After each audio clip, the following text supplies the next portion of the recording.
Hey, what's up, everybody? Hey, it's a Monday, and I wanted to send this out to you. It's that time of year where kind of everything in our normal grind is kind of going back in full force. We spent the last 2 or 3 months, for the most part, on summer vacation. And for those who have teachers in their family, it's literally entirely summer vacation. But for a lot of people, it's kind of the off month. There's not really a whole lot going on unless you have an industry that for whatever reason has kind of a summer, big pickup time. But it's September when kind of everything gets back in full gear.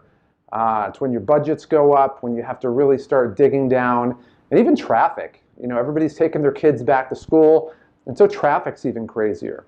Now, I know this all too well. Now, right now is the beginning of a 9-month period of time where you're going to find yourself working way too hard. I mean, whether it's overtime, nights, weekends, even holidays, you're going to have to talk to people you just don't like and people you don't even want to deal with. You see them calling, or you see them down the hall even. It's probably people that you even work with, and you just don't want to deal with it. And in my case, and probably in a lot of your cases, it's that boss or the manager. And you just know that whenever you have that conversation with them, it's never good. And even if it's not terrible, it's just super tense. You're kind of walking on eggshells, and you just wish they would leave you alone.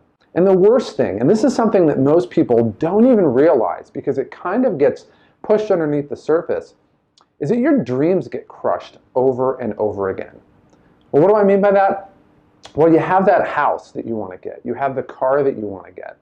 And you have this idea of all these things you want to get, and you think, okay, if I just keep working hard and following this path, I'm going to be able to get them. Well, that doesn't happen, and it doesn't happen on purpose.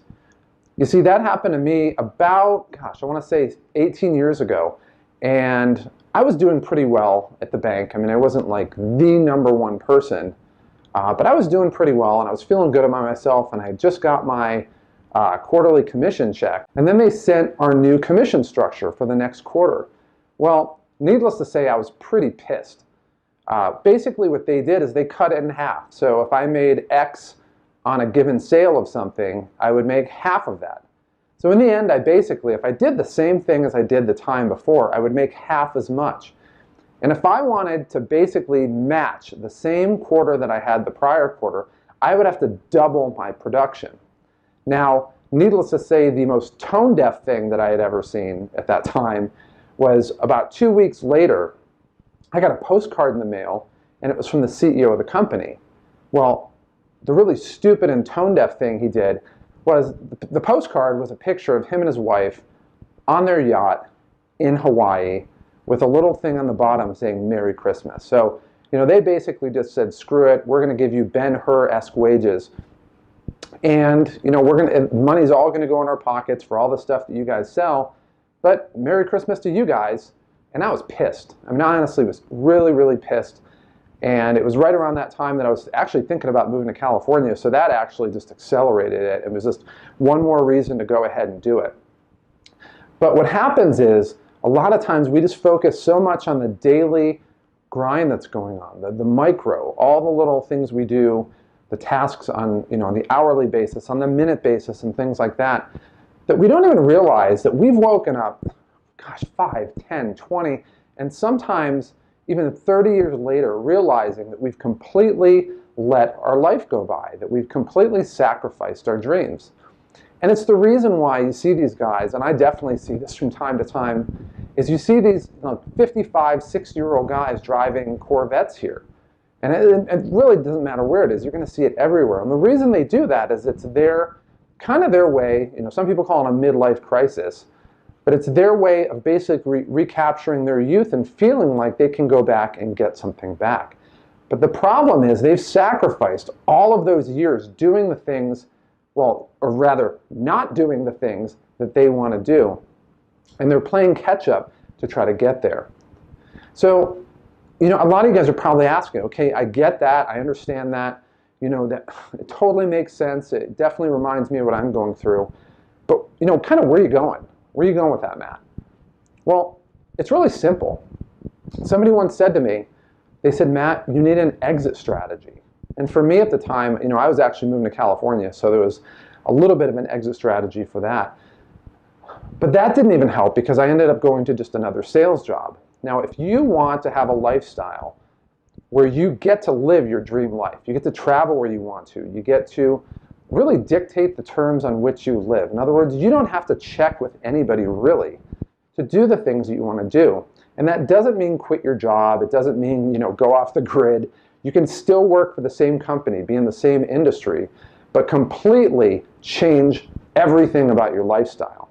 You need an exit strategy, meaning you can't do the same things that you've done over and over again and expect things to get better. You can't take the boilerplate advice that people have given you all these years that obviously, if you look around, doesn't work for everybody and expect things to get better. You need to have an exit strategy, and you need to take the advice of people that have gotten there. And for me, where I'm at right now is I'm here exactly for that same reason. I would still be in corporate America, still be on the phone, still be a drone in my company, praying not to be one of the next layoffs in my company if it weren't for people that got in my life and really disrupted it and showed me the type of life that I could have. And even when I was in the pickup community, it was the same thing. As these guys would show me how people operated. And realistically, it was in a sense, it was how women operated, but it kind of goes past that. Everybody has these particular intricacies. There's this complete structure to how things operate. And until you really understand the blueprint, you're not really going to be able to succeed in that.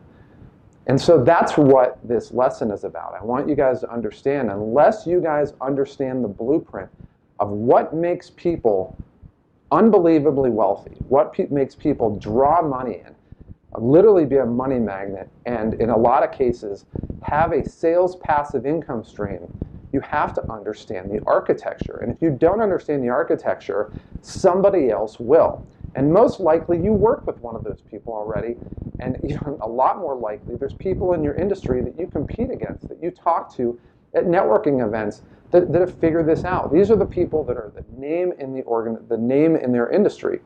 These are the people that you just think, okay, there's no way I could ever be them. But the good thing is you can. It's totally possible.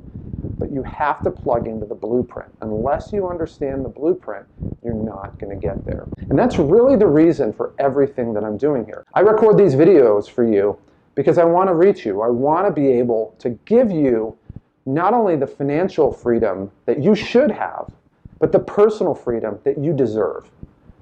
You don't need to waste another decade, another year, or even another month, and definitely not another day. You can start this process now, but you have to make that decision. There are people right now that literally are on a golf course when you're watching this, unless you're watching at 11 o'clock at night, but there are people at a golf course somewhere that aren't even working, technically, and yet they're making money. Well, how do they do this? They've learned the same things that I want to teach you, except instead of it being a secretive type of a thing where they just want to keep it absolutely confidential and keep it away from you and protect their monopoly, I want to open this up to you. I want to bust it open, and like Penn and Teller, I want to show you the secrets of how those people really do it and show you how easy it is to manifest in your own life. The decision is to make that change, to plot out your exit strategy and know that in the future, you're not going to be in the same place 10 years from now. You're going to be in a much better place. You're going to have an advantage over everybody else. And you're going to be able to do the things you want to do, to not have to basically beg for permission to live the life that you want to live. So get started now.